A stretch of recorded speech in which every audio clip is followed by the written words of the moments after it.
Hello everyone, Felipe here again from Gracie Berlin. Together here again with Dania, my wife, so we can keep working with some concepts. So since everyone is talking about distancing, this is exactly what we're talking about, distance, how to manage distance. And this is very important, especially when we're talking like about self-defense situation, but it applies in many fight situations as well. So there are two distances that are safe when we're talking about fighting in general, not only in jiu-jitsu, but as a whole. So let's imagine that I'm the one attacking Dania, okay? Just pretend, okay? No worries, people. So what is a situation that is safe for Dania is a two-arm distance here, okay? As long as this situation is happening here, there's nothing I can do to attack Dania unless I have a gun, but we're talking about general situation here. So I cannot punch her, I cannot kick her, and she has the possibility of flee, all right? Escaping is a possibility for her. And even if I try to get close to her, she can always keep this distance using her hands. So if I try to get close to her, she's gonna get away from me, and we can be in a safe distance for the person defending herself or himself. The second situation that is also safe is when my partner is connected here, okay? So what I mean by this, right? If I have the person defending close to me, it is very difficult for me to do any damage, right? Even if I can actually punch, first, those punches are not gonna be strong enough to knock her out. And since Dania is really close to me, if I try to punch, she can always like control my wrist, make sure that I cannot be punched, that she cannot attack me here. She can even deliver this hand to the other hand and keep the control. She can work to take me down, and it's gonna be complicated for me to do anything.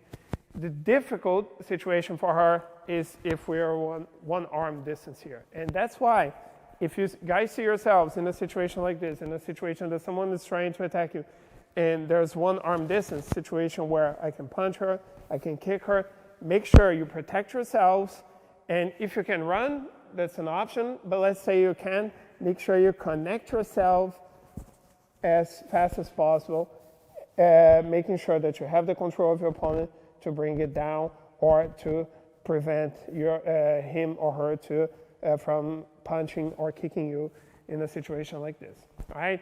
And the same applies when we're talking about guard. For example, let's say that my opponent is on the ground.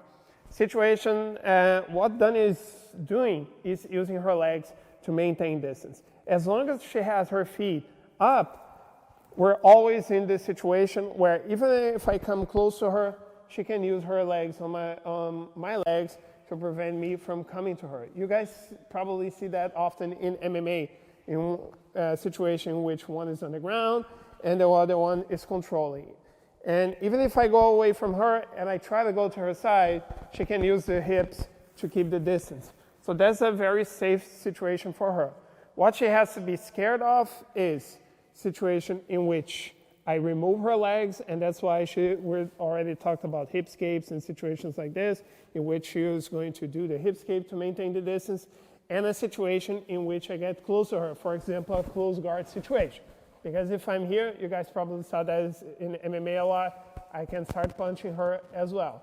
So if we're in a situation like this, in jiu-jitsu, when we train with each other here in the gym, in a safe spot, that is not a dangerous situation for her. But even when we train, it is important for the person on the bottom to keep themselves close to the opponent. So in this case right here, if we're in a self-defense scenario, since this distance is dangerous for her, Dania is always working in a way to bring me close to her so we can end up in a situation like this in which she is controlling my head, controlling my arm, and I can no longer punch her. Even if I try to punch her, those punches are not going to do any harm. She's safe here, and now she can work with some choke or a sweep in order to defend herself. Okay, we're not gonna dive deep into this. If I get away from her and she cannot bring me close to her, what she has to do is to use her knees to push myself away. Again, same situation with the distance. She's using her legs to keep me away. If I manage to open her knees to attack, she has to close the guard and bring me to her, again, controlling here my head, controlling my arms so I cannot attack. Okay? So,